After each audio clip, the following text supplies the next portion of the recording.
Bitch, are you jealous?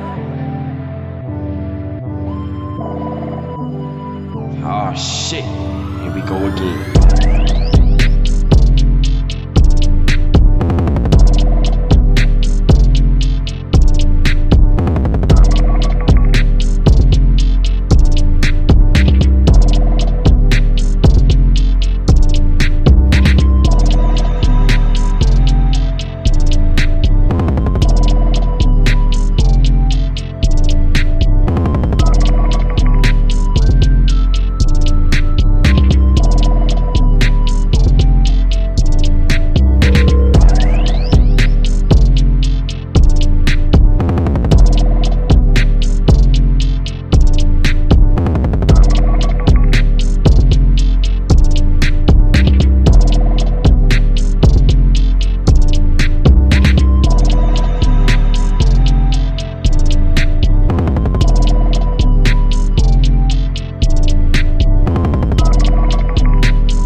Bitch, are you jealous?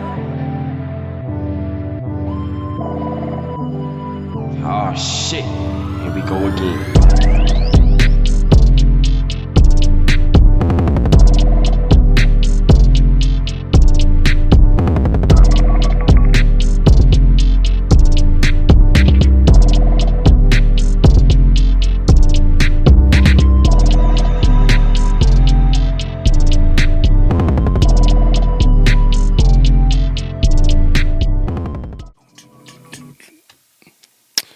Happy New Year.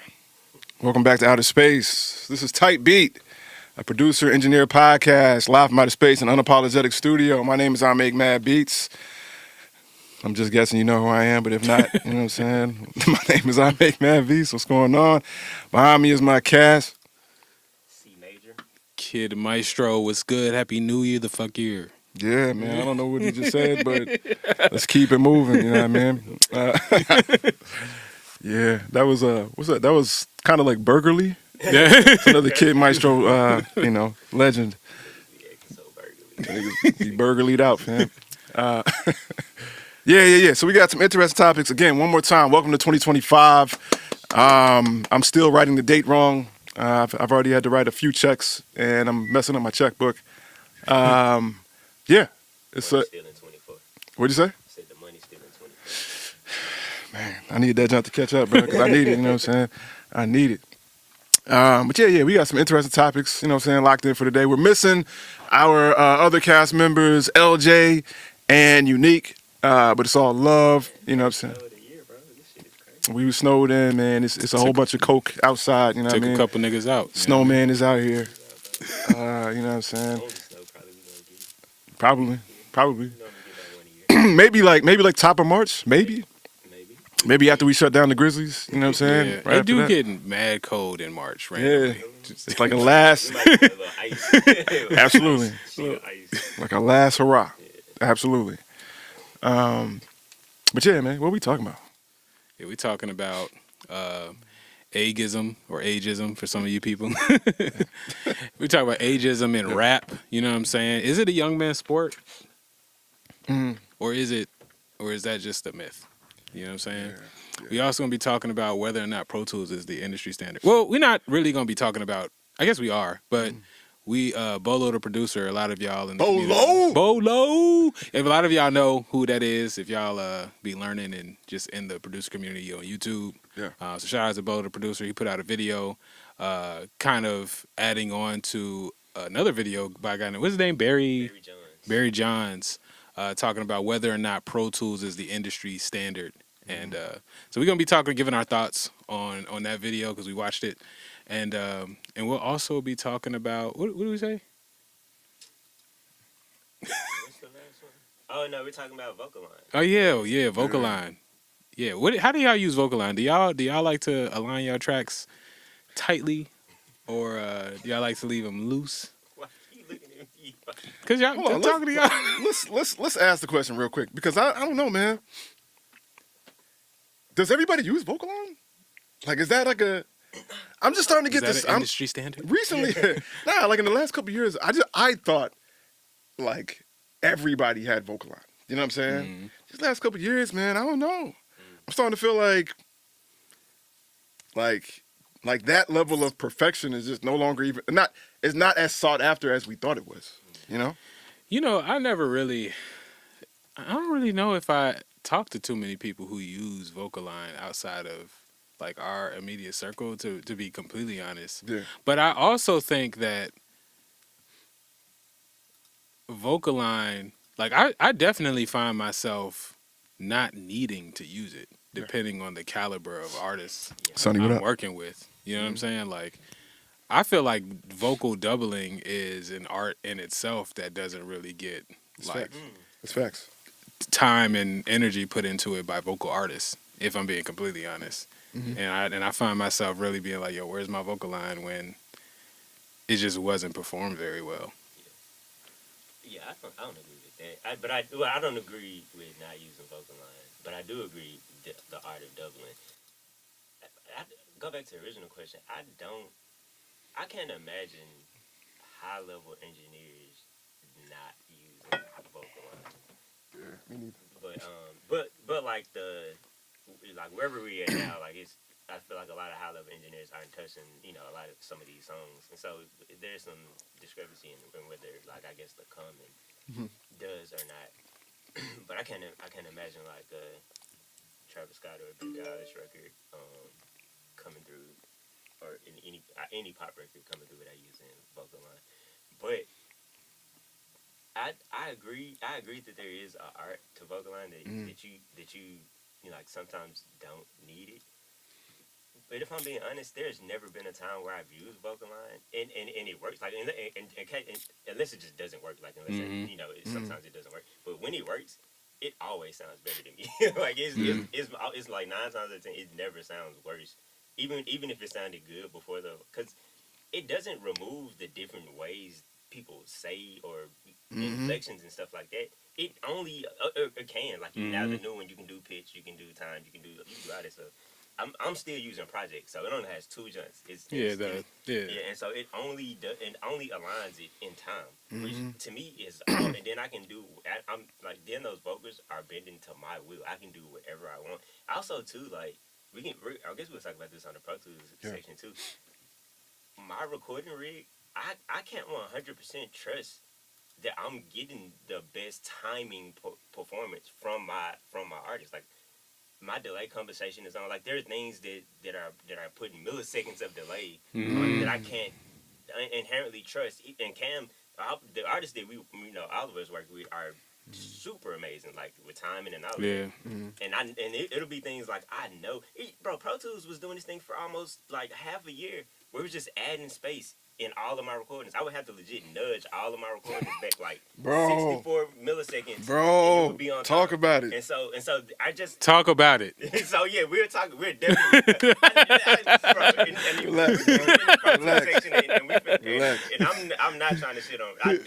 We're gonna get into the first in a minute. No, let's not talk. What I'm saying is I can't 100% trust that Yeah. the recording I'm getting is the Is performance. the performance? So Yeah. I definitely need to rely on Yeah.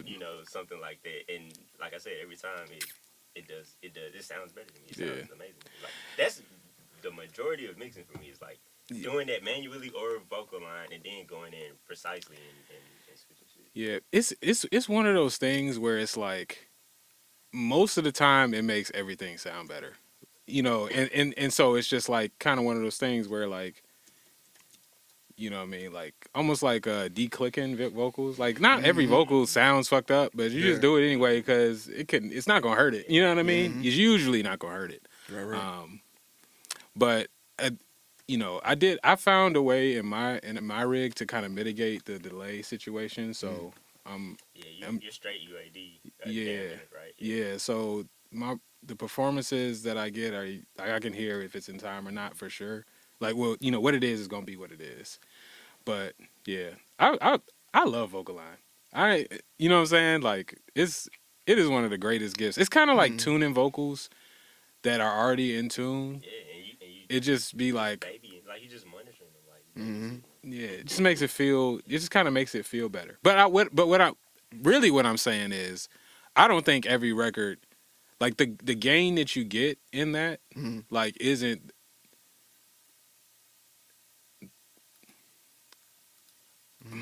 I guess what I'm trying to say is like, it starts with the vocalist, and that just doesn't get talked about enough. I think, hold on, Like, really quick. Let's get some of these comments in. Bar None says, definitely depends on the caliber of the project. Vocalign will always be needed, though. I feel just depends on the artist, but definitely is needed from time to time. Big shout out to everybody checking us out from a variety of platforms. We're on YouTube. We stream live on Facebook, Instagram, and Twitch right now. So we're getting Bar None buds. Yeah, big shout out to Bar None, who's always blessed us. You know what I'm saying? And always welcome here. Bar None, come through. You know what I'm saying? Let me check out what's happening on IG. Big shout out to Pablo. Big shout out to my cuzzo, you know what I'm saying, in the building. RV Sax 13 says Vocalign is awesome when the vocals are close enough. Jonna says, I'm here to listen in on ageism, on the ageism part of the convo. That's real. Sitting patiently. All right, we're gonna get to it. Let's see. Hard and 5, you know what I'm saying, the fam says 100% no input on this convo, but I love listening to whatever y'all have to say about music and the community.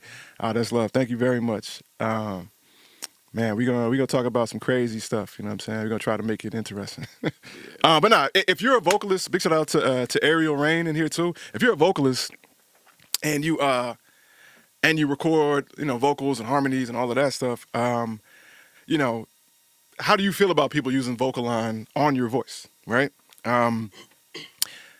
Kid, you were saying something. My bad, I interrupted. Yeah. I was just saying, bro. It starts with the vocalist, and so like, I definitely, and you have to be adaptable for any situation, be able to tell. But I definitely am not afraid to be like, nah, do that again because the vocal wasn't tight, because the double wasn't tight enough. Yeah. I will be like, nah. Yeah. You were late on this double. I know I can fix it, but it's better if you do it. You know what I'm saying? It just is. It saves time in the tracking process. Like it's just overall, it starts with the source. You know what I mean? You got to get the good source material. We talk about that all the time. That's real as hell, man. Really quick, big shout out to Sunny in the building. Big shout out to Infinity. What up, Finn? She says, "What's up, y'all? Waiting on the ageism part 2. The ageism jump about to be real. Let's get to it, man. I'm gonna fall back. Let's stay on topic. Yeah. I agree. I agree with everything that's been said. I don't use Vocalign every time. I do think, like for example, if I'm going for like a choir effect, I'm not using Vocalign, right?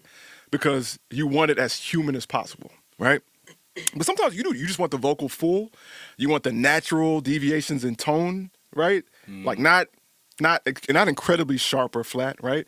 But just the naturalness of it.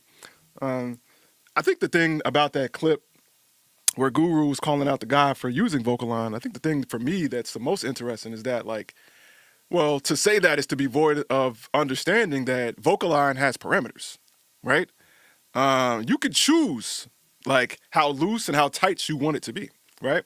So I do think it's it's a valuable thing to have on deck. But I do tend to err more in Kid Maestro's lane of thought, where it's like, it's just always going to be better if you just, it depends.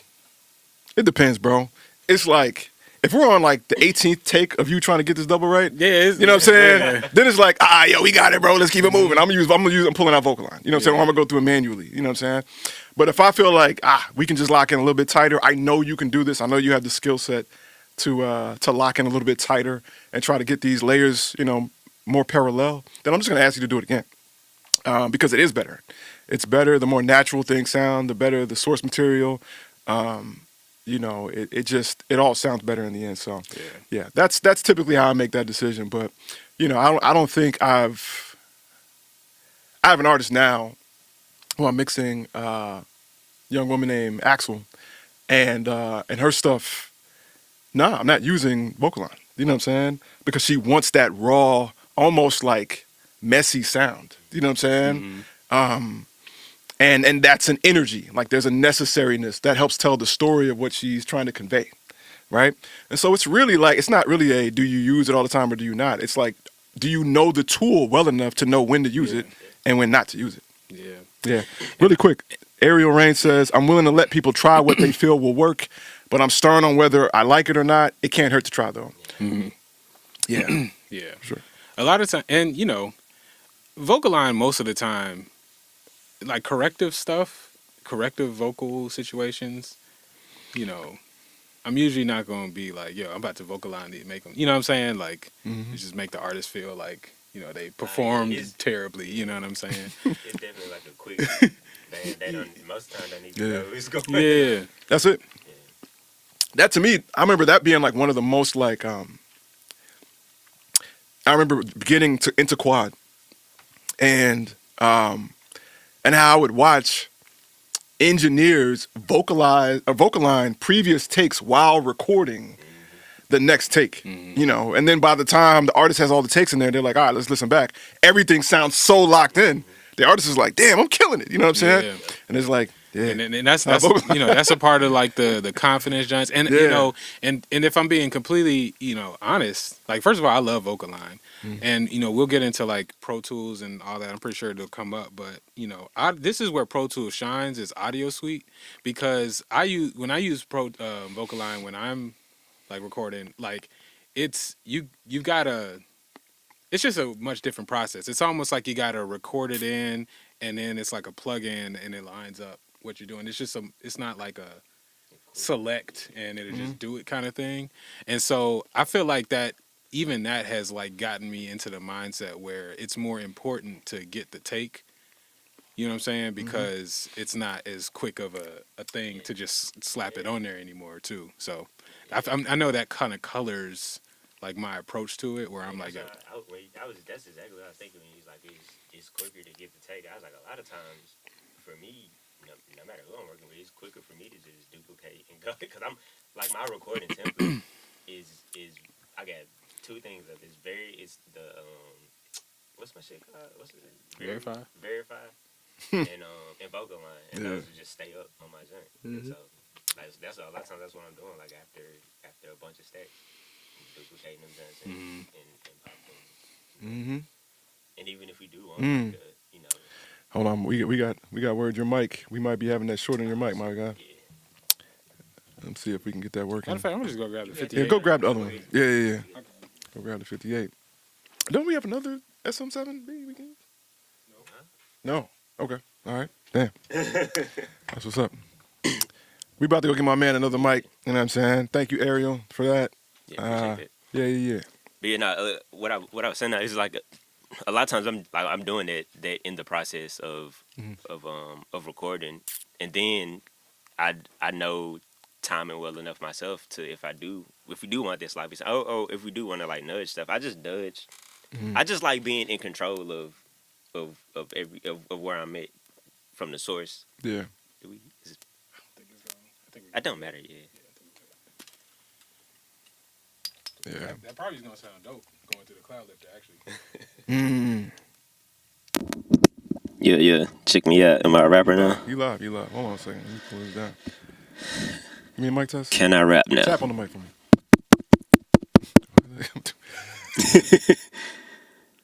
Can I rap? You know what I'm saying? That's what you gotta get the sound right. Yeah. Yeah. But yeah, I Hold on, one more second. See, may say something? Yep. Check. Yeah, we hot as a mud. Yeah. Let's bring your mic down. One Check. more time. Check. Yeah. Still live. Yeah. One more time. Check. Okay, there you It's go. a little better. Okay, let us know how he sounds, I yo. don't talk low. I mean, I don't talk too loud anyway. Absolutely. yeah. Nah, I fuck with Vocalign. I think you know too. There have been times where this is another reason why I'd be like, let's go ahead and get that again. I think you could do better. Yeah. One, because like showing faith in an artist does help them do better. And they'd be like, you can do that better. They'd be like, yeah, I can. You know what I'm saying? I will. You know what I'm saying? And they you know, they're just rise to having high expectations of people helps them rise to the occasion. Yeah. But also there have been times where I've been like, nah, I'll fix it. Yeah. And I'll be trying to vocalize some stuff and it'd be like, nah, I should have got a better take. I should have got a better take because Vocalign is not helping as well as I thought it was going to help. You know what I'm saying? So that'd be the worst when you got to be like, all right, what's trying to figure it out. That's when I'd be like, man, shout out to technology, bro. X-Form, you know what I'm saying? Exactly, man. Yeah. So, yeah. Okay, that's cool, man. Get your stacks tight, man. Especially if there's a lot of them. Yeah, man. It just helps in the mixing process. Yeah, I think if I were to advise this whole process, I would tell the artist like, I guess build the muscle of doing a performance exactly like the previous performance, right? Build a muscle of like really hearing what you did and replicating that, right? And then on the engineering side, again, like there is no tool that you just always like know your tools well enough to know when to use it and when not to use it. That's when you're really good at your tools. I don't think that there is a one way to do this. I'll say this too because I think I still fall as a victim to this too. Like knowing your tools and then like listen to the song you're mixing. Like I think that's such a I fall into the like this is what I do, kind of deal. And I'll pull myself back and be like, bro, are you even listening to like, do you need this here? Like, I do this every time, and this is the vocal that I do it on every time. But does this time call for what what I'm about to do? And I'm working on that myself, like pulling back and being like, all right, bro, like let me listen to this song. Like, what type of song this is? We talked about this last week, or not last week. We talked about this. I feel like the last time too. It's like that's when having a reference is super helpful too, because that'll give you a roadmap. Like, all right, do I need Vocalign here? Do I need auto tune here? Like, do I need waves tune here? Like, I need pitch correction period. Like, what? Yeah. I have a question, but I feel like. All right, let me really quick question before we hop into the next topic. I know y'all want to hop into that ageism jump, but really quick, like, I'm definitely pro. Like, all right, if you want to try, 3 or 4 layers, let's get it. But in the vein of what you said, C major, right, where it's like, what is the goal here, right, and what is overdoing it, right? Have you guys ever had an artist that maybe overdid it in the recording? And then during the mix, you realize, like, man, some of this stuff is just unnecessary, right? Like, how do you go about, like, having that conversation with the artist, right? And saying, hey, I know you did, like, 17 doubles, but we only using 1. You know what I'm saying? Like, yeah. Most of the time, I'm not having that conversation. Okay. I'm not having that conversation. I definitely will let an artist believe that everything they recorded is still there. For sure. You know what I'm saying? It's just not. I feel like I'm the other side of I think her name is Ariel. What she was saying, like I'm like she's down to try what the engineer is. I'm always down to try what the artist wants to do. I'm never worried about like time or whatever. If we're in a session and we're gonna finish the song, like we're gonna unless the artist can't finish the song, we're gonna finish. So I'm not worried about that as much. And so if you want to do a bunch of takes, which I think a lot of artists I work with do like a lot of takes of stuff, and sometimes we don't use them. But I'm not gonna be like we know. A lot of times I'll let them know. Like, and I feel like I work with a caliber artist that they understand. They probably doing the text like we might not use this one, but I'm gonna throw it in here. And I'm like, yeah, for sure, let's do it. And then let's do 2 of them just in case we do use them. I need to pan them or whatever. Like let's keep it like let's keep the formula. But Yeah, I mean, I guess I'm thinking about like the mix. You know what I mean? Like sometimes, like I don't know. Sometimes you when you share certain information, you start to see like anxiety or doubt. You know what I'm saying? Like oh, by the way, I took your vocal out to this joint. You know what I'm saying on this part. Oh, that's not. Sometimes you just Nah, but there's a way to balance that. Yeah. So, all right. I honestly move more like you, right? I'm more like hit play and just make sure it sounds amazing and just watch them bask in the greatness that they created and ask no questions. Now, but with that being said, though, there have been times where, somebody's been like, yeah, man, there were these layers, like what happened, you know what I'm saying? And I'll say something like, oh, man, all right, I mean, we can figure out how to weave those in, no doubt. But then I'll just balance it by saying, but to be honest, I didn't feel like you needed that because your lead vocal was so amazing. The performance of it was so great. I think anything else will get in the way of that great performance. yeah. Right? And so that's how you balance it. It's not like get all this trash out the way. You know what I'm saying? Well, yeah, but I guess I'm saying that's if they notice. If they ask, like, yo, it sounds different, then it's like, okay. Sure. Then you feel that there's something. But if I play it and you don't feel like there's something missing, you're like, yo, this sounds dope. I don't know if I would just volunteer that information that. yeah, but I'm so like bro, the folks I be working with be knowing, bro. Like, they be really like in tune with they self, with what they did, with pitch, and I be putting like choruses on shit. Motherfucker be like, yeah, my vocal like 10 cents off right here. I be like, damn, nigga, let me. And then I'll bypass the chorus, and they be like, yeah. And I be like, bro, what the? You talking about Marco? Yeah, exactly, exactly, bro. Like, I be like, what the fuck, bro? Like, super anomalous. But you know, he's not part of this conversation. Yeah. I don't know, man. Marco, like, bro, what? Niggas be knowing, bro. Man, wrote his song out on sheet music before he came into the real, studio. He don't count. You know what I'm saying? Now, I will say, when I work with Aaron James specifically, this is the time where I do like give pushback. Is where like Aaron James's songs, like when the song has like a very intimate, where the vocal performance is like extremely like narrative driven, meaning like the lyrics don't even mean the same if you don't perform it a certain way. Like sometimes I'll be like, yo, what you're saying reflects feelings of like intimacy or loneliness, and so I really think we should leave your vocal solo for this part. You know what I'm saying? Where we might normally do 2 doubles of the lead vocal. It's like, I'm gonna tell you why that works, bro. You know why that works? I mean, aside from the fact that like objectively you're probably correct for the given result, that works because it's rare that people care that much anymore. Right? And so when somebody hears what you're trying to do and it's like, wow, this dude is not just hitting record, or he's not just, here you go, here's your final product, but he's like actually honing into the message and helping you deliver that product. People, when you explain it like that, people are much more likely to be like, okay, yeah, you're right, bro. You know what I'm saying? Because they're just not, people who have our jobs now are very automated car wash. They're just doing the same thing to everything over and over and over again. Right. So to actually adjust, that's rare nowadays, man. Yeah, bro. It's all, I feel like that's what like vocal inflection, all of those kinds of things is when you're locked in. That's when it be like, all right, this is not serving. The experimentation is, to me, moving away from the narrative. You know what I mean? So let's try this in service of the story. You know what I mean?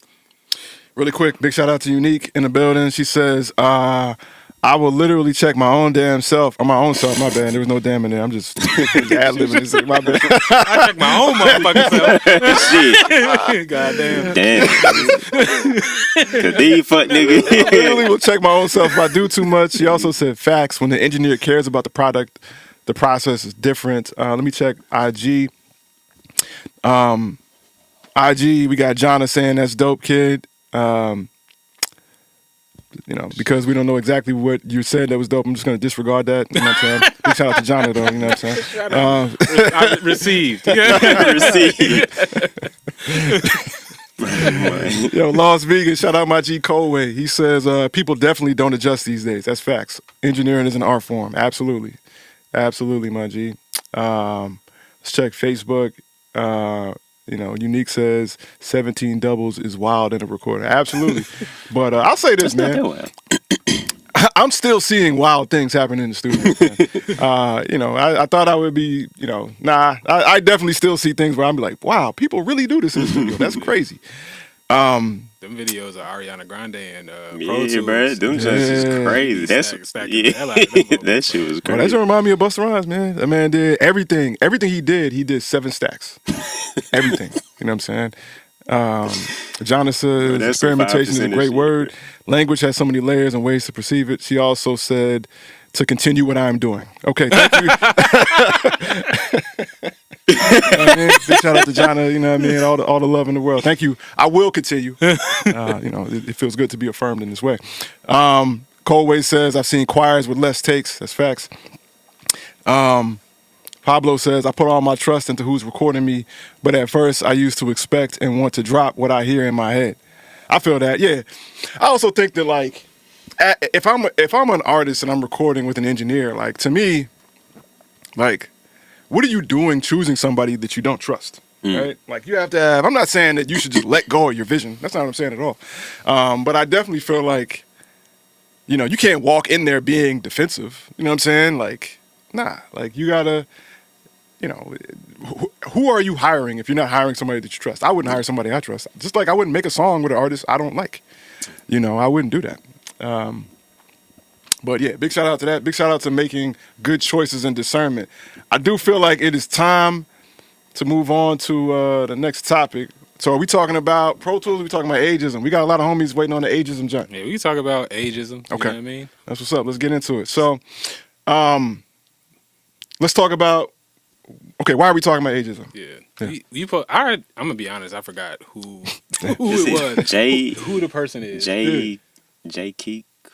I'm not familiar how to pronounce the man's name, but I know he got to be a rapper because the nigga voice was amazing, even the way he was talking. I think it's J Kiko or something like that. Okay. Well, Maz shot us a video in the group chat, and it was somebody talking about how, like, there is a very common statement in the music and the hip hop world that rap is a young man's sport.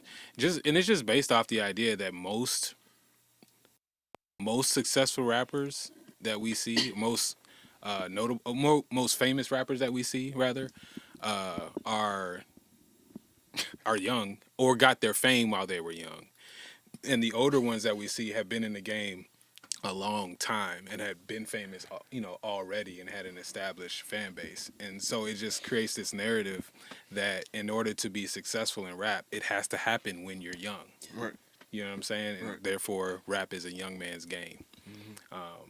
And the guy in the video, he was walking in the snow and just kind of pushing back on that idea, and that, like, there are plenty of examples of older hip-hop artists who basically followed the rule of, like, if you have 1,000 fans, you know what I'm saying, dedicated fans, and they're built into a community and you feed them, you can be extremely successful.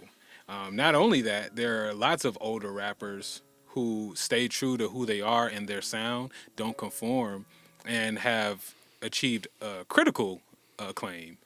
And so this the myth and this idea that rap is a young man's sport is just not true. And so we're here to talk about whether or not how we feel about that take on it. You know what I'm saying? Yeah. So big shout out my man Virgos just hopped in the chat. What's up, Virgos?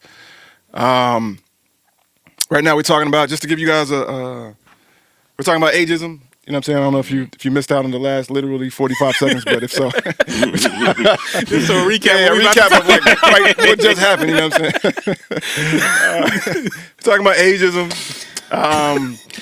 So to me, this is only a topic because the art form itself is so young. right? If the art form was as old as jazz or rock or pop or anything else, but it's so linked to the youth because it was created by the youth, and we're not far from that youth, from that time period, right? But I mean, at this point, there's just so many examples of it not being true. It really is, and I think, people are really making way, or really, pioneering these ideas.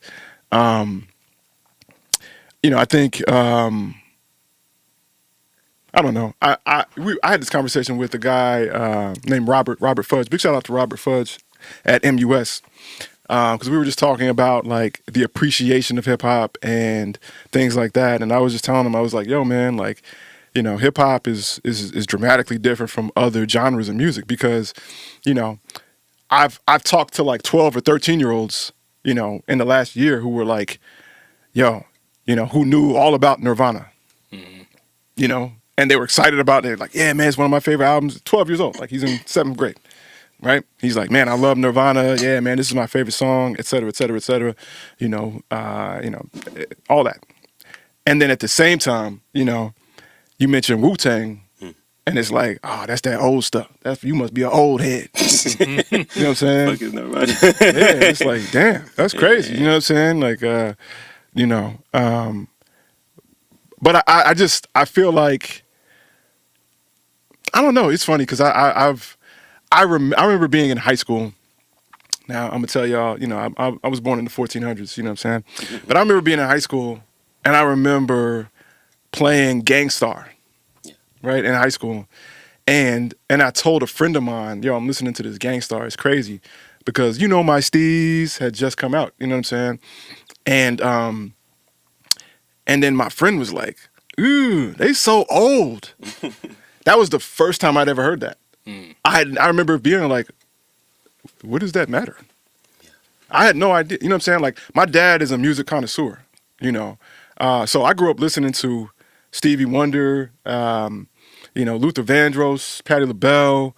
My aunt, she loved jazz, you know what I'm saying? We were listening to everybody, you know what I'm saying? And to me, this was all just music. I never was like I didn't like Crisscross because they was my age. I liked it because the beats, it was hard. You know what I'm saying? Like, and they had their clothes on backwards, and that was crazy. You know what I'm saying? Like, I never associated age with that. But when I got in high school, I just remember one of my friends telling me, like, man, who you listening to is old. And I was just like, so it's no love for Michael Jackson? 'Cause Michael Jackson is older than him. Like, you know what I'm saying? Like, if Mike drops something, I'm listening to it. Like, and I'll never forget that. I'll never forget feeling like, damn, should I hide who I listen to? Right? Because it might make me look like I'm out of touch, even though we all the same age. I'm a teenager. And I'm thinking about the effects of ageism and the fact that I apparently listen to old music. I've watched that grow and change, and when I turned 30, people were like, "Oh yeah, you definitely an old head because you listen to X, Y, and Z." I'm like, bro, that's what I was listening to. I was an old head when I was 17. Yeah. Like, I just like music. Yeah. You know what I'm saying? But now we have significantly more examples. So I'm not tripping. I don't really care about this because the money is out there. Yeah. My life and my career is evidence of this. The way I continue to have an effect, the way I continue to win and do the things I want to do in the world of music. Yet I'm not getting any younger. Hey man, whatever, bro. So I'm straight. I don't know. It's so many reasons to fight against, especially if you look at music as a whole. But in rap now, we're beating this battle already. I don't know if you want. We got a lot of comments. Hold on, yeah. Thank you for noticing that, because I was like, damn, I gotta get these comments. Let's get some comments right quick. Big shout out to Lost Vegan, aka my man Colway. He said, I'll do music till I'm gone. They're gonna have to hear these hi-hats. I respect that. I respect that. Interestingly enough, Colway is probably on the lesser side of hi-hats in a production. You know what I'm saying? So, respect. Jonna says, knowing who you are can only make you a more seasoned artist, not irrelevant, which is the narrative. That's facts. Colway says, Lucky Day broke out when he was 36. Wow, I didn't know that. Yeah, man. Yeah. That's love. Big shout out Lucky Day. Jonna says season meaning maturity, vulnerability, context, and wisdom. Rap is a form of communication and lasting art, not just a trend. It's a legit genre.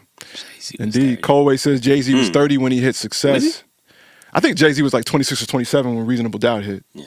Something like that. But he was on the other side of his 20s. He wasn't, 21 or some shit.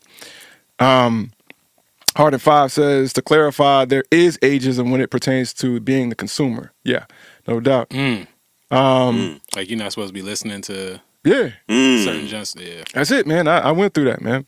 Jonna agrees. She says you get looked at sideways. Absolutely. Let me check what's happening on YouTube. Unique says rap is a people sport. Young and older ladies barely get mentioned. Interesting. Okay. Unique says I used to feel as if I had to hide the music I listened to.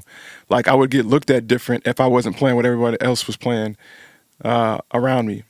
Nikita says the way niggas sampling shit, it's hard for some young people to tell what's old and what's new. That's facts, bro. Man. That That's shit ultra get facts. I feel like young folks don't even be knowing. Like that shit be having me feel like I'm old as hell. Like y'all don't even remember this.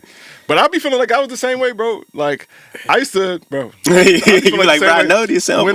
When What's My Name dropped with Snoop Dogg. I was like, oh, that new Snoop Dogg. And then my dad was like, that's George Clinton. I was like, who? Nigga, this Snoop, nigga. Fuck you talking about this? Dr. Dre, nigga. Nah, Pops, you not up on Snoop, man. Let me tell you, what I'm saying? Like, so I get it, man. I just hope that, but again, that was in the 90s. I was still in the first era. Like, by now, like, the world should have caught up, Virgo says rap is only a young man's game to major mainstream labels and industry execs. That's facts.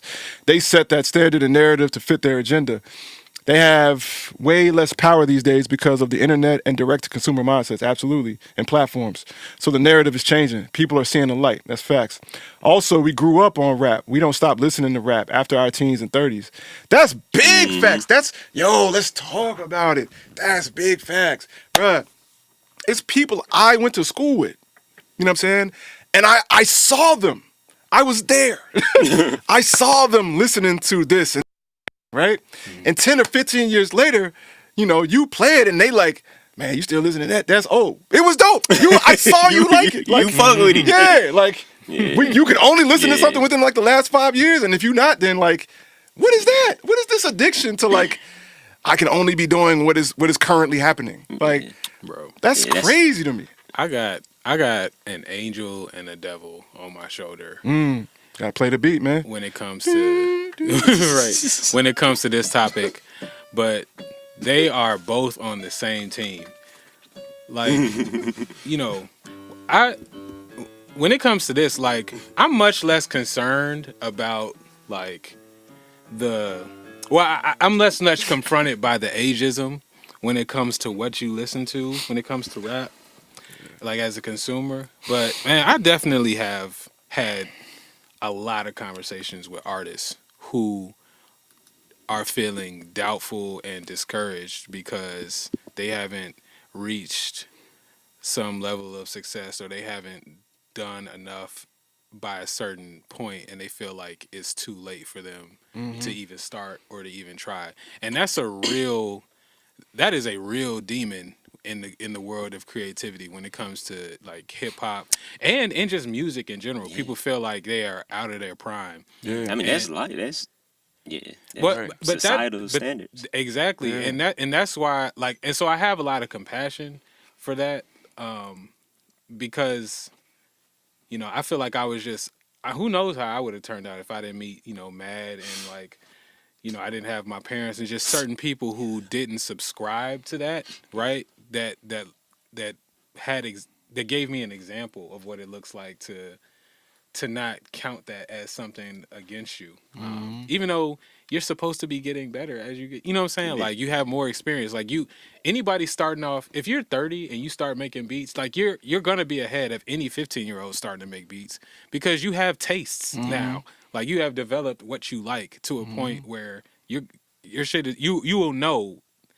Anyway, mentally, yeah, you like it is fine, and so I feel very strongly to like always encourage people that you know what I'm saying. Look at to point out the examples, right? And just be like, yo, it is never too late for you to use your creativity. That is just a complete fallacy. But that's the angel. But the devil is like,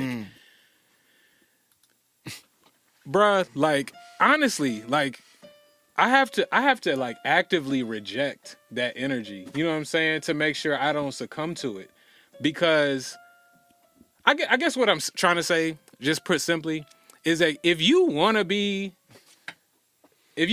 like be at the end of your life creatively, if you want to just feel like it's over for you, you know what I'm saying, and you want to live in that energy, like you can't do something because you turned another year older, right? And you feel like, oh, it's too late. I'm out the game. I can't. You can't. Whatever. Yeah. Bro, keep that mindset and just watch me win. You know what I'm saying? Support. You know what I'm saying? Get you know, Let it be known. Get a stable known. situation and support me and buy my merch and music, you know what I'm saying? Because I'm not succumbing to that mindset, and I'm going to grow, and you'll be able to see it. And hopefully one day it inspires you, you know what I'm saying? But like, I'm letting you know, you don't have to think that way. Yeah. Your age does not stop you from doing anything. It is a myth that you can't learn as you get older. The brain, the neuroplasticity is always active. This man said, "Come on, bro. It's always active. It don't stop, right? It's just your habits and the decision that you want to grow, and you just got to put forth action. That's just what it is. Whether you 20 or 50, you gotta just do it. I will say this as a not even a devil's advocate, but as an alternate perspective. Like I think when people like is rap or young man swear, we can defeat that. Yeah. Is superstardom a young man sport? Is that where? Because even when we talk about older people in rap, we talk about super fans. When you might not be able to have a million fans, but you can have 100 that can spin this. Can you be 40, 50, 30, older 30s and be a superstar? Like, and I'm not saying great. Like there's a difference between greatness and you can be great, right? But can you be a superstar? Yeah. A new superstar? So really quick, let me get some comments. Jonna says that's what the elder millennials need, compassion. She also tried to say what Kid said and failed. Neuroplasticity. Shout out to the elder millennials. That's a great distinction. It makes a difference. Let me check in over here. YouTube is firing off. Unique says the background chords behind Kid is crazy. I'm playing Meet the Grams. I was learning how to play it on piano. I woke up with that beat in my head. It's crazy. Like that. Watch me win. Nikita says my old ass is not succumbing either, Kid. That's a wild statement for some reason. Bar None laughs at you two specifically, not me. Unique says, girl, you ain't old. And Bar None says whatever Nemo said is real. Shout out Bar None, man. That's my dude. Let me check over here with Facebook, man. We got no new comments on Facebook. Big shout out to Facebook. Yeah, man. You know, I'm gonna echo what Kid said, because that honestly, like, I'm gonna be real, bro. If it's one thing that I've learned in my lifetime, and probably one of the biggest dissonances that I've had to deal with in my lifetime of being a creative, is just recognizing, like, it is average. Most people will do what most people do, right? So average outcomes, average approaches to things. Most people are going to do that. And that includes really talented people. That includes, really smart people, right? Most people will do what most people will do. And there's a million reasons to succumb to average, right? So meaning, like, you could be really smart, but you're lazy. Your results will be average, right? You can be really talented, right? But succumb to fear of failure. Your results will be average, right? And so I think we all see these villains, but there are more villains than what we see. All I'm saying is just that, like, I recognize people not feeling like, hey, I can continue to do this, whether it's I'm too old or I am too short or whatever, right? I recognize that all of that is a part of the pie as well, right? So yes, a lot of people are gonna find reasons to say they can't do something. They're supposed to be over there, right? And that, honestly, more than talent and more than skill, that is the bigger difference between me and them. It's just that, like, I am not looking for a reason to let myself off the hook. I'm not. Yep. You know what I'm saying? I'm not looking. I do feel like there is an addiction to victim mentality, right? It's a reason for the world to be against me. It's a reason for me to not do what I want to do, but this is just not, so now I got to go and do this, and it's just the way it is. Not true. None of that's true. None of that's true. You just need a reason to choose an easier path, not deal with discomfort, right? Not deal with failure, right? And to give yourself a reason to take it easy, right? Okay, most people won't recognize that. Winners will. People like me, I'll recognize that a mile away. I'll see that you're doing it, and I'll look at you like, okay, it's okay. It's okay. Because not everybody is supposed to be over here, right? You chose the reason why you weren't over here. You're going to have to live with that. I could not live with that. I couldn't. You know what I'm saying? Like, I do feel I am way too capable to allow any of these metrics to hold me back. You know, and if I subscribed to any one of these bitches, right, none of this shit would exist. In 2009, I call it unsubscribing from the world and its expectations. That's what I would advise you to do. If people are telling you about ageism, that's one thing. But if you're subscribing to ageism and you're letting that dictate your decisions and what you put energy into, you know, I would ask you to have a real conversation in the mirror, right? You're saying you want to do something. Do you really? Do you really want to do it, or are you just finding a reason to not do it because you don't really want to do it? You really just want a reason to not do it and say you tried, right? Or do you want to do it? Right? And if you want to do it, the first thing I would tell you to do is unsubscribe from the world and the world's expectations of you. That's what I did, and that works for me every time. Is that the end of the? That's the end. You done? Right. Well, I do. Yeah, I do want to also talk like with the superstardom. Yeah. Like is that the true like young man's game? Like, can you make a superstar? Like that's the much more rarer thing that I've seen. I agree. Before we hop into that, let's address some more comments. Big shout out to my guy Power. Man, Power says age is not a factor. That's another, you know what I'm saying, guy who I recently connected with, realized, you know, we had been in the same circles for years. Another guy with some wisdom that is still out here killing it, man. Big shout out to Power. Another example of what we're talking about. Pablo says you got to be your own Superman. It starts with you believing in yourself. Absolutely. Lace, what up, Lace? Lace says, preach, bro. Discomfort is a part of the growth. It's a must for greatness. Yes, sir. Yes, sir. It was an honor to share a panel with Lace a few weeks ago at the Anti-Gentrification Coffee Club, along with 8Ball, man. Big shout out to both of them, man. Yeah, that's what we got there. Let me see. Make sure we get over here. Yeah, we got a lot of people co-signing me because You know what I'm saying? It's the norm. Yes, sir. Yes, sir. Big shout out, man. And let's see, we got nothing over in Twitch. Okay, cool. Facebook. Man, what we got on Facebook? Ghost said. Now, Ghost is responding to what C Major said. He says, you can't be a new superstar because the industry controls and sets the youthful standards. And then he also said that James Michael Dukes is preaching. He made it very specific. Very specific. Yeah. But go ahead, C Major. Yeah. No, but yeah, so I agree with that, Ghost. I think it's very tough, and that's the part that I don't see is the superstar, the old superstar that didn't start young, and this is across the board. Like I'm over here trying to think, even in hoop, like you look at the draft in the NBA, bro. You might have a 4-year college player. They're gonna pick their freshman. And they're going to call it potential, but what they're looking at is potential to sell seats, potential to sell tickets, potential like all these things.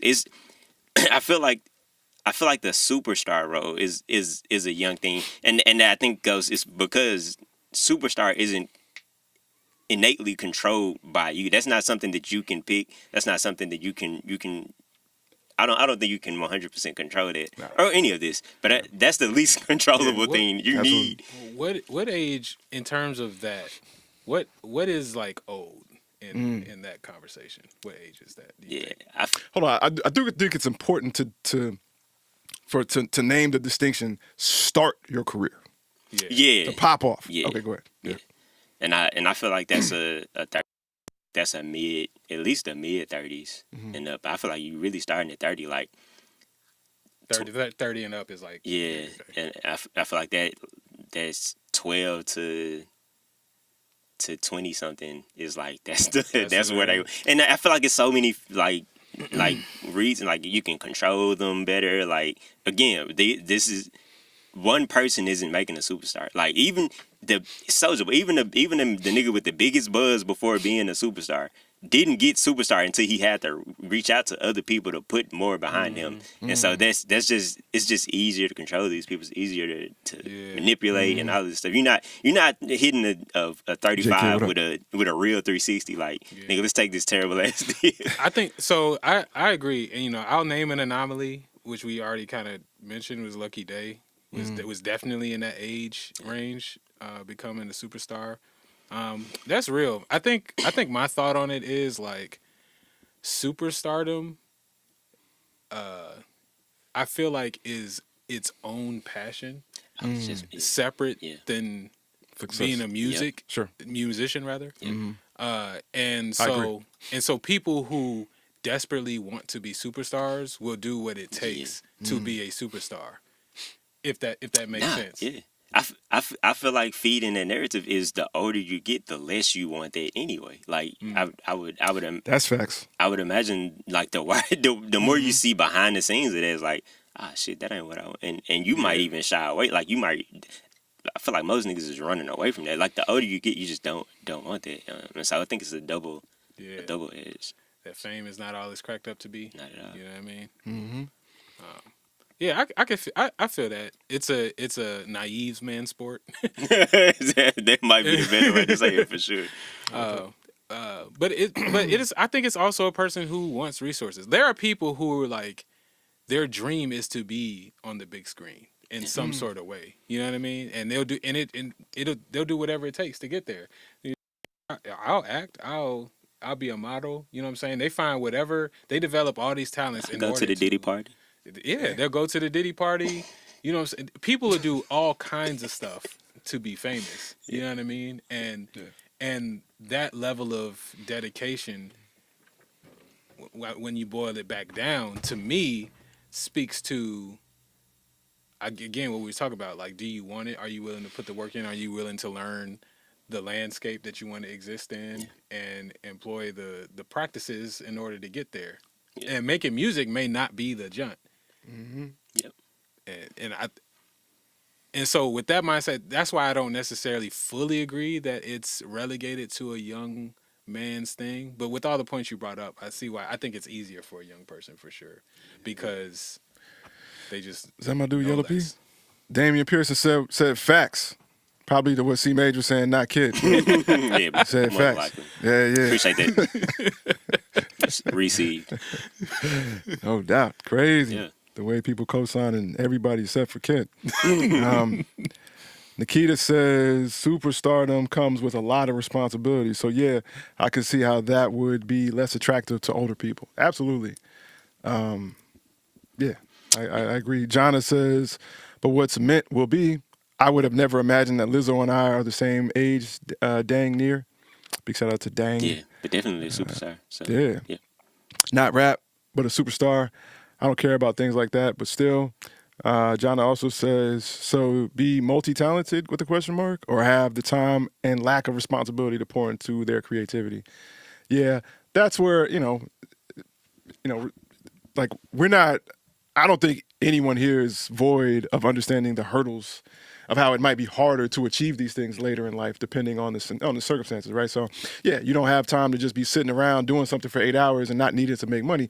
But I would also say on the other side of it, right, which is that like if you're older, you probably have more control of your circumstances, right? You probably have more control of your finances, more disposable income, And so there's pros and cons to whether or not you started when you're 15 or whether or not you're 30, right? Yeah. It's just, again, as I always believe, it's just a matter of perspective on how you look at it. If you're looking to be defeated, you will be defeated. Simple as that. And and a lot of people, they don't want to do it. They just looking for a reason to say they tried to do it and it didn't work. That's it. That's probably the saddest thing I've learned about mankind in the last 10 years is their addiction to victim mindsets. It's pretty depressing. Yeah. Speaking of depressing, let's move on to Pro Tools. Damn. Speaking of celebration and real damn. All right. Shout out Pro Tools. Shout out Pro Tools. You know what I mean? My niggas Avid. Yeah, my niggas Avid. Shout out Avid. Shout out to Digi Design. So y'all wasn't even around. Taking it back to the streets. Shout out to the OGs. Digi Design. Shout out to Digi Design. Yeah, man. Yeah, man. What we talking about Pro Tools for? What's we talking about this? Yeah. we Well, doing? Bolo, the producer, started. What the? Yeah, Bolo.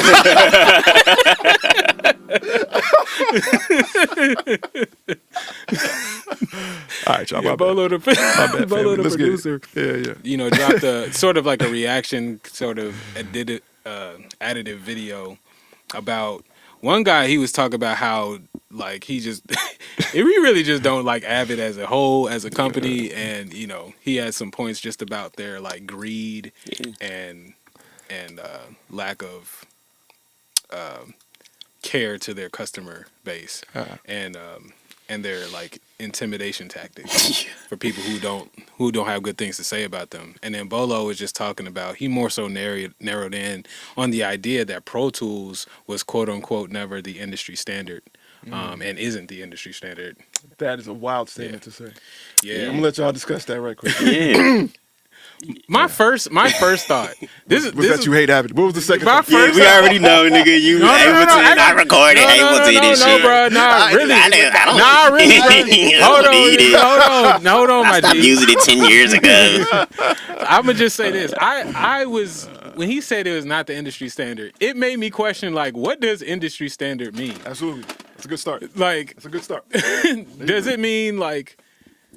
I was under the impression that industry standard was what most people in the industry used. Not what niggas prefer. Not if it had kinks or shit to iron out. It was if there was other shit better than it. Yeah, maybe. But nigga, every junk, bro. This one is sound like I'm hating on him, bro. This is the only video I watched of him.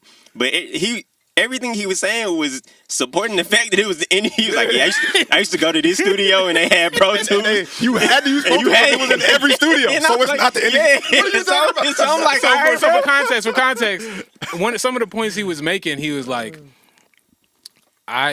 he was basically saying overall that that Pro Tools wasn't an industry standard because it wasn't the standard of excellence or features when it comes to the array, You didn't even the say choices. it that well. You actually just helped them out a lot. to the choices of DAWs that are available. And he was saying, based off of its history and what was around at the time, there were very few times where it held up to be the feature-rich, like, standard of excellence for a DAW. That's just cap. That's just not true. I mean, I don't know how long. I don't know when he first got Pro Tools. You know, I know I've been around using Pro Tools for a very long time. You know, I also know that like I had no allegiance to Pro Tools in the beginning. I can't even say. Nah, I had Cubase, I had Reason, I had Nuendo, I had Acid, I had Logic. You know what I'm saying? Everything I did stepped up when I got Pro Tools before I had any allegiance to any company. You know, like it totally was. I mean, I'm not saying it has a full lifetime of having more features, better features than, you know, I definitely feel like there is a similar life, you know, with Pro Tools to like Akai, right? Sure, I'm not acting like Pro Tools has been the best ever since it was created, but to act like it wasn't clearly the best in an era is a lie. Yeah. That's a lie. Yeah. That's just not true. Yeah. That's what lets me know you're kind of butthurt over something. Somebody charged you an extra $10 a month, something. You know what I'm saying? It sounds, and I get it. It sounds like, cause the last, however, the subscription era Pro Tools has been, I don't know, has been terrible. I still enjoy. I can't record in nothing. I'm not about to learn anything else. I'm not about to get with nothing else. Like, I love using Pro Tools. Yeah. But the user experience has changed in the amount of time that I've used it. And I feel like it's changed so much for these people that they're upset about that and taking that out on all of Pro Tools, not realizing like, bro, you You didn't use this just because niggas told you to use it. Yeah. You used it because niggas told you to use it, and it was actually good as fuck. Like, Absolutely. You enjoyed it. Ain't no way a nigga spending 20 years using and you hate it because you gotta go to other studios and nah, bro. Yeah, bro. This is that what's that coconut milk joint? Y'all trying to act like you didn't know, Right. you know what I'm saying? Yo, niggas is acting like they never drank regular milk, bro. Like you always been on almond milk and all this new shit, bro. I ain't never drank regular milk, nigga. I mean, almond milk, my whole silk, nigga. My whole life. Silk been in my refrigerator since I was 5, nigga. I know what elementary school was like. I ain't Nigga. You drink had that that shit. carton of the chocolate milk. I know you Why- was I drinking had- the chocolate milk, Red nigga. or the blue joint? I had water. Exactly. We had water in my I was school, drinking that nigga. chocolate milk, bro. Come on. Anyway, so yeah, I agree, bro. And so I started using Pro Tools around Pro Tools 10, I think. So this was right at whenever they ended like that whole Artaz era of like plugins and stuff like that, and they went over to AAX. That was 11 into 12. Yeah. Okay, so it was that era is when I started using Pro Tools, and like I used it because that's what I had to use. Like it was like, okay, this is what we using in the classes. It was just the industry standard. It was the standard. It's like, yo, this is what we use. This is what we professionals use. Learn this shit. It's like, okay, and I learned to love it. Some of its features, like it is very efficient in a lot of things. I do think that stuff has changed, right? And for me personally, like. Here come the hate, bro. You turn For me personally, there was just like I just didn't like having to split my brain. It was I am a producer first, and so like I was using Ableton and that was way better. I tried making beats in Pro Tools, you know what I'm saying? And it's 100% possible, and there are people who do great work in it. So it's nothing you can but at the time it was like Illmind, it was like It's the people I was seeing that was like, yo, I'm end to end in Pro Tools. It was like, all right, you can do this. And bro, I did it. I had battery set of my templates. Like I really, went in. It was like, yo, this isn't just really working for my workflow, the way I express.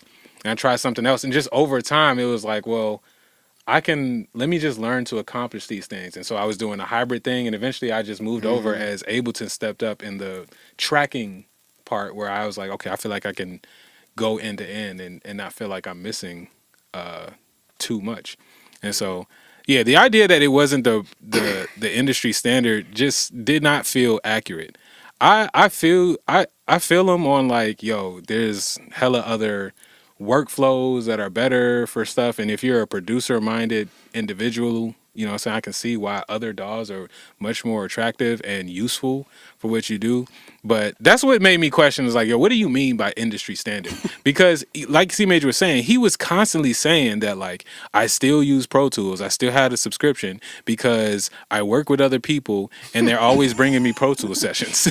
To me, that meant standard. And so I was like, okay, he's clearly talking about something different. Yeah, you're just using the wrong term. Hold on, real quick. Hey, Marcus Garvey says, you ninjas don't even know the DAW. So I got a question for you, Marcus. I want to talk about, are you talking about us? We don't know the DAW? Or are you talking about the people who have these comments? Either way, I enjoy what comes next. So I just, if you could answer that would be great. I fuck with the Marcus, where you at, bro? Let's get it, bro. I know we got a slight delay, but Let's I need do clarity. a moment of silence. I need super clarity. Matter of fact, let's keep the conversation. I don't want to put too much awkward pressure on but- you. Marcus, we waiting on your answer, my G. Yeah. But now the video that Bolo is referencing, I was super fucking with, bro. When Nah, he got some real complaints, fool. I fuck with what he was saying, fool. Yeah, but yeah, I'm talking about the Barry jump. Barry Johns, I watched his shit. His jump, bro. I was very. And he had receipts. I was emotionally distraught when Pro Tools went to this subscription model, bro. I felt like that was the most greedy shit. Bro, ever, we both was looking at. I feel like that was our turning point, right? Yeah, Was that's that, when I was like, this is. I didn't crazy. have no Ableton. If I had an Ableton to go to at that point, that would have been my turning point as well. Bro. I was like, bro, y'all really. Hold on, the bro. battery went out. Did we set up the power on this jump? No, because we don't know where to jump, so I just got to switch it. Ah, damn. Okay, all right, bet. Big shout out, you know what I'm saying? Big shout out J Kid for calling out technical difficulties. We was running off battery this whole time. I guess we got to find the cable for that. We got another battery on deck, man. Right now, we're going to shout out our sponsors. Big shout out to Coffee Black. You know what I'm saying? Always setting us up with coffee for the studio. That's all. It's the only Yeah. coffee you're going to get here is Coffee Black. Go ahead and hit up unapologeticstore.com and get you a pack of that Mad Black. Yes, You know what I'm sir. saying? Official collaboration between I Make Mad Beats, Unapologetic, and Coffee Black. It's a unique coffee with notes of passion fruit, strawberry, and Chocolate. chocolate. Chocolate. So go ahead and hit that up, man. If you are subscribed to our newsletter, I think you got a discount. Is that? Yeah, I Yeah. think it's got Yeah, a coupon, so go ahead, cop that. Yeah, It yeah. is delicious. It is quite delicious. You know what I'm saying? So It's a great discount. Yeah. It's a great deal. yeah. Best served black. Yes, indeed. Big shout out to J Kid for letting us know. Camera 2 went out. I think we back. Hold on, let me check on Marcus, man. Damn, he didn't really respond. Damn. I was really excited, man. Yeah. I was so excited, dog.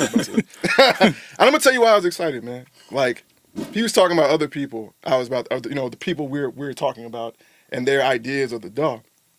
And I was about to be like, yeah, man, I agree. You know what I'm saying? Shout out to Marcus Garvey. But if he said it was us, right? Oh man, well, first of all, ninjas, what you scared? Say the real fucking word. You know what I'm saying? That's number one. Number two, man, let's talk about it. You know what I'm saying? We can go into how we do know it. But most importantly, hey man, we officially tapped into the internet when we get haters. Right? That's what I realized, right? Like, you're not really going viral. For everybody. You're not really tapping into the internet beyond your fan base until you get haters. Haters is a great sign of like, oh man, we really entered the internet. Like this shit is really getting out there. You know what I'm saying? Marcus Garvey, man, you still out there, bro? You know what I'm saying? I understand you probably contemplating on whether or not you should respond. Maybe you walking around the room. I'm letting you know it's a safe space, man. Hit us up. You know what I'm saying? Like, let's stay engaged. All right, go ahead. I don't even know. Yeah. So that subscription model was like a turning point. Because Pro Tools is the industry standard, I thought that was incredibly greedy. I thought that was incredibly greedy, bro. And I get it. You a business. You got the landscape is shifting. I feel the same way with Adobe, right? When they switched over, where you can't buy their products and you gotta pay $60 a month for the giant. I thought that was incredibly greedy for the industry standard to do that. It was like, Yeah.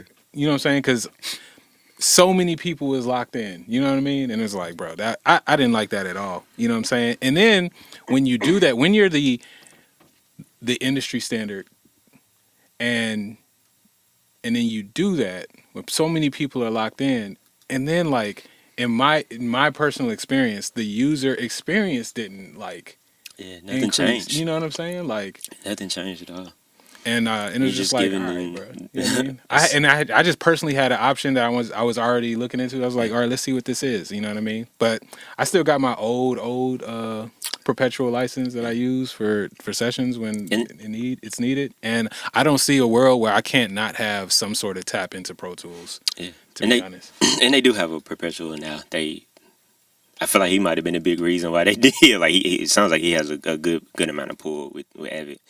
But they do have a perpetual option now.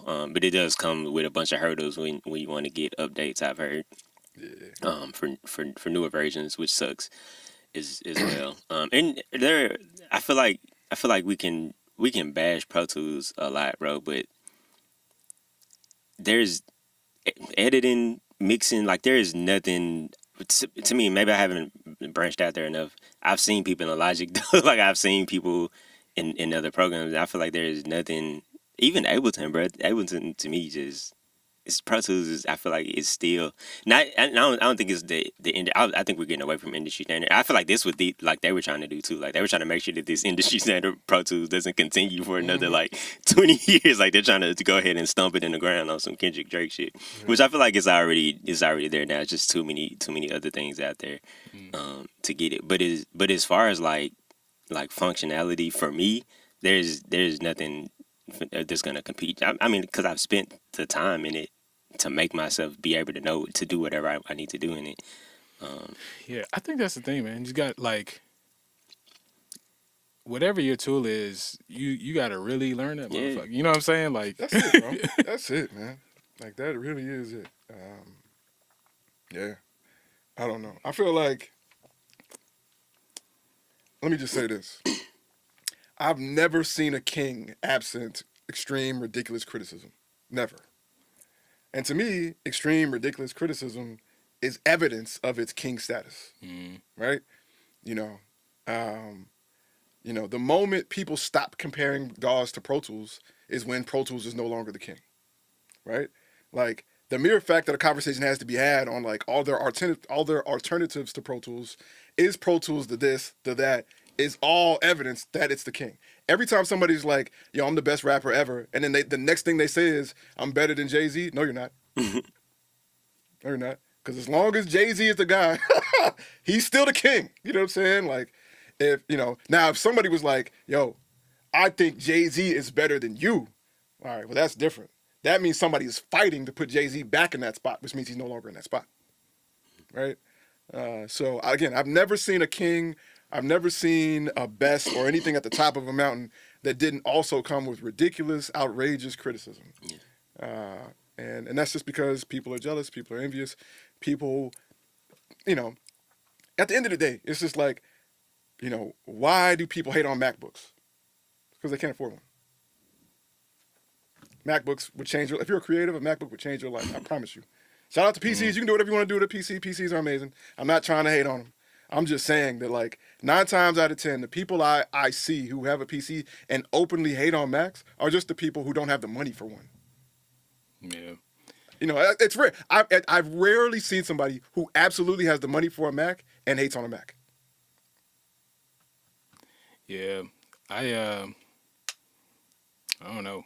Pro Tools. I don't know. I switched from Pro Tools because it was just prohibitive to my workflow. But I can never say that it's bad, because this shit is dope as fuck, bro. Like, you switched to a program that you probably the only program that you probably spent the same amount, if not more, time in. Yeah, that's what it is. It's like I put in enough work to even have an educated make an educated decision on what is best. You know what I'm saying? Like, but the thing that we haven't said here yet, that I feel like we can't end this conversation without saying, is just that, like, the original idea of Pro Tools was never to make beats in it. It was never to create stuff in it. Right.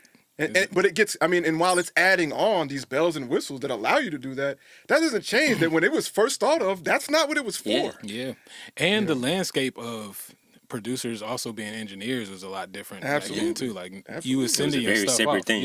Yeah, absolutely. People at the time, it was very few producers actually using computers to make beats, right? Computers were mostly used to track, right? And that's why Pro Tools was an engineer-focused software. Yeah. And so I just feel like people keep, comparing a car to a helicopter, and it's like, bro, that's not what this was built for. Like, what it was built for, it's killing. Absolutely. It's killing. In the lane of engineering, recording, and mixing, Pro Tools is fucking insane. And even if it's not, even if it does have, shout out to the fucking marketing. It really did some Apple shit. Like, it made itself the industry standard. Like, regardless of whether it was or not, nigga. When I went to Guitar Center, it was like, I'm trying to make music. They said, nigga, get Pro Tools. Like, and this shit's been going for years. Like, so regardless, they did their fucking job. Absolutely. They need to keep doing that. Say if they want to keep. If they want to keep. It is a thing of adapting. You know what I'm saying? Like, the customer base, I think, is adjusting. I think one thing. Don't care no more. I think one thing too, particularly because of like the people who are just spending the most like money on stuff is usually spending it on Pro Tools. Like, they're one of the few companies. Shout out to UAD, which I think has totally stole the #1 spot in terms of external DSP, but like the Pro Tools HD systems and all. You said they stole this? Yes, stole the #1 spot in terms of external DSP. Who did they steal it from? Pro Tools. It's from Avid. Oh, you mean like HD? Yeah. Okay. Yeah. I don't think I ever looked at it like that. Okay, yeah. All right, go ahead. Yeah. But I don't know. I could be wrong, but in terms of external, the HD system, I feel like was extremely innovative. You know what I'm saying? Like, computers were not as powerful, so you got that HD system to allow you to like really be able to, track, all that stuff. You know what I'm saying? Like Pro Tools, and then I feel like they're the only company really equipped for you to like if you want to do anything in Dolby Atmos, you know what I'm saying? I don't know what you're using except a Pro Tools system. Mm-hmm. You know what I mean? Like, and they're in the live sound game as well with their Avid live consoles as well. So Avid as a whole has a lot of other things that there just aren't that many companies, you know what I'm saying, touching them, and just those spaces generate a lot more money. You know what I mean? Yeah. Which this is why I also feel like, bro, why couldn't you just let us keep buying the software, bro? Yeah, I mean, yeah, that's a whole different conversation because there are pros and cons to that as well. But it is time to officially recap the Unafraid Party, and talk a bit more about what we got for this year. Right, Yeah. This is the first episode of the year. All right, so let's recap the Unafraid Party. What was the Unafraid Party? What even happened? Bro, the Unafraid Party was crazy. Right. Honestly, man, it was a whole bunch of black people on the ship. You know what I'm saying? Whoa. Man, crazy. Whoa. Crazy statements being said. It was. Honestly, bruh, in this moment, I'm a loss for words because I could tell you what technically happened, but I think what's more important is what happened like spiritually and just emotionally. Like that room was so lit up with like just inspiration and vulnerability and love, and it was all centered around celebrating like an idea that I had to make 52 projects and drop them in the Unapologetic World app in order to get better and practice being unafraid and standing behind my ideas as an artist. And this team showed up. Everybody who came, y'all showed up, and it was just a beautiful night. So from the bottom of my heart, I am extremely appreciative, and I thank you for being there with me. And I really hope that it blessed you as much as it blessed me.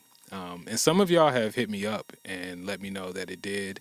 And, I've seen you guys be inspired and start to do things and try stuff based off of the energy of that whole narrative. And it's been extremely fulfilling. And I'm excited to jump into 2025 with you. You know what I'm saying? Let's keep getting better every day, little by little, and not be afraid to do the things God put us here to do. Yeah, man. It was insane, man. I'm incredibly proud of Kid Maestro, man. I'm incredibly proud of the Unapologetic team. Big shout outs to Chris Reyes and the whole Evo staff. Big shout out to everybody who came through, man. Kid Maestro had the crazy idea of just setting it to a pay what you want type scenario where, there was no door fee specifically. It was just, hey, if you want to look out for us, pay what you want. And the way people showed love was crazy. So just want to shout out to people who came through and showed love in that kind of way. Everybody who pulled up, shared space with us. Big shout out to Lost Vegan, Cold Way, for him and Naima, bringing some crazy food. Big shout out to Coffee Black for always being around and just sharing in space with us every time we do an event. Yeah, man, it was a pretty magical night, man. Truly. Big shout out to everybody who got lost on the way, you know what I'm saying, trying to figure out how to get to the spot. Yes, I tried, bro. I tried to. Shout out to y'all for like just taking on that scary ass journey on Mud Island where it's probably like dead bodies floating around. It's crazy. Nah, not for real. Maybe, I don't know. You know what I'm saying? Yeah, big shout out to that, crazy way to end the year. But now it's 2025. Hear a light buzz in the mic. Damn, it's the end of the job. I'm not gonna fix it, fam. You know what I'm saying? Big shout out to Nikita though. You know what I'm saying? We don't know what she does, but she doing something. She doing the fuck out of that's something. it. Yo, real quick, if you're listening to us on YouTube, Twitch, these platforms that allow subscriptions, go ahead and hit that like and subscribe. You know what I mean? I feel like I'm officially a YouTuber saying that. Go ahead and hit that like and subscribe. We're definitely trying to get our subscribers up and take everything to the next level. So if you could just do that for us, that would be amazing. Go ahead and download the Unapologetic World app where you can watch all the previous episodes and see episodes of other things we've created. You'll get discounts on things. If you're an artist, you get discounts on studio time. If you're interested in some of the things we create, our garments and some of the merchandising things, we give, 20, 15% off, probably more percent off, if you have the app. So please feel free to hit us up there. What do we got planned for this year, man? Man, bro. Immediately, Exactly, right? immediately, we got a big ass Grizzly game Man. / collaboration. This is Yeah, our yeah. technically our fourth. We like to call it the third and a half collaboration with the Memphis Grizzlies. February 28th, the Knick game. We're doing another collection. It's gonna be fucking amazing. Inspired around work and the work culture of this city. And that's just one small part. We're actually doing you're going to see us a lot that night. I don't know if we want to unveil. Nah, we taking over. We're taking Yeah, over. I'll just say this, man. The way we taking over that night, we ain't never took We over like never this did before. before. So, it's just levels, new devils. Yo, Marcus Garvey, you still out there, man. You definitely still welcome to catch this fate, you know what I'm saying? It's all good, you know what I'm saying? You gonna pull up to the game, Yeah, my February 28th, Marcus, you know what I'm saying? We're going to be there. I'll get you in for free just so we got this conversation. Big shout out to the Grizzlies. Big shout out to the Grizzlies for having us and always allowing us to do what we do at the next level. And man, it's not in ink yet, but it's looking like, and I wanted to ask y'all, man, like, I don't know how this is going to happen, but they bringing house shoes bro. to what's that, Central Station, February 7th for Dilla Day, Man. right?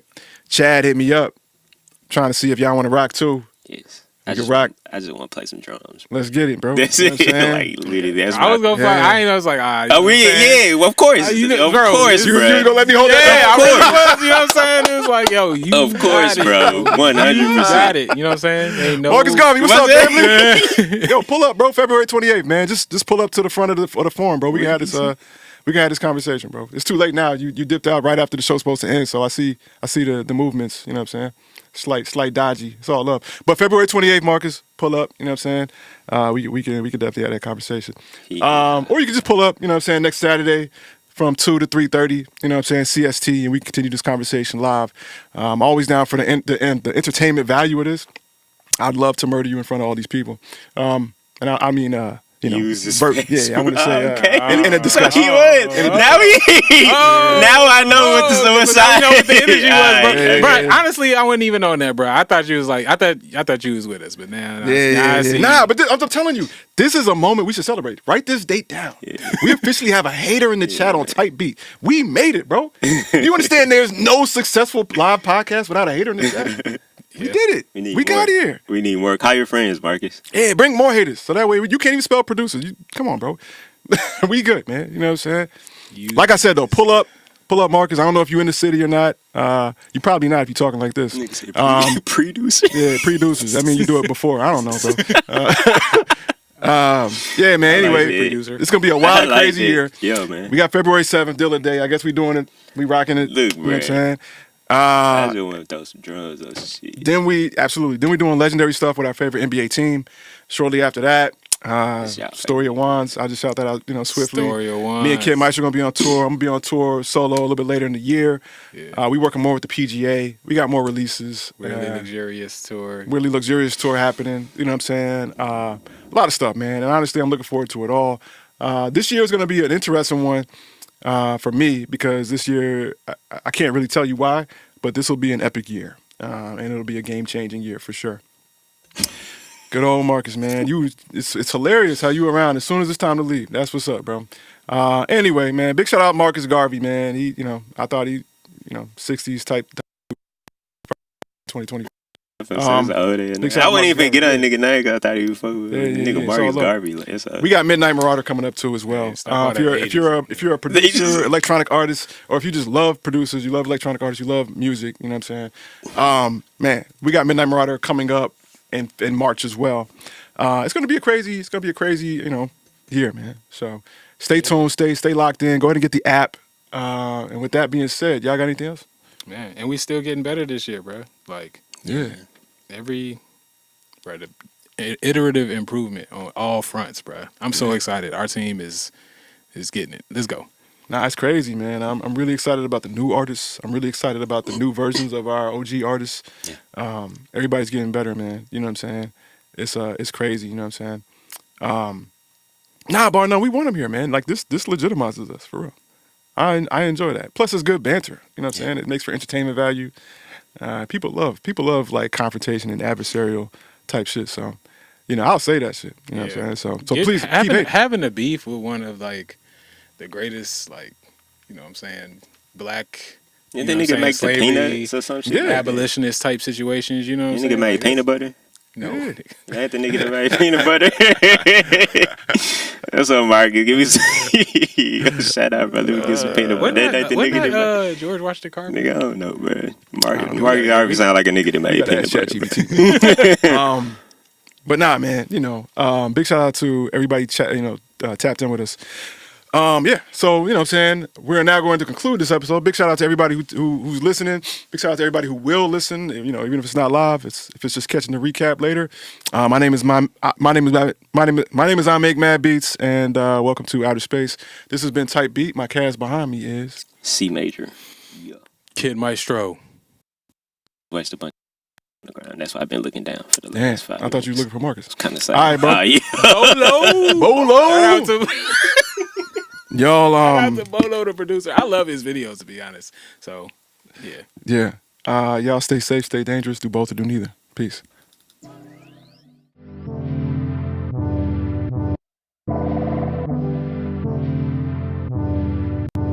Bitch, are you jealous? Oh shit, here we go again.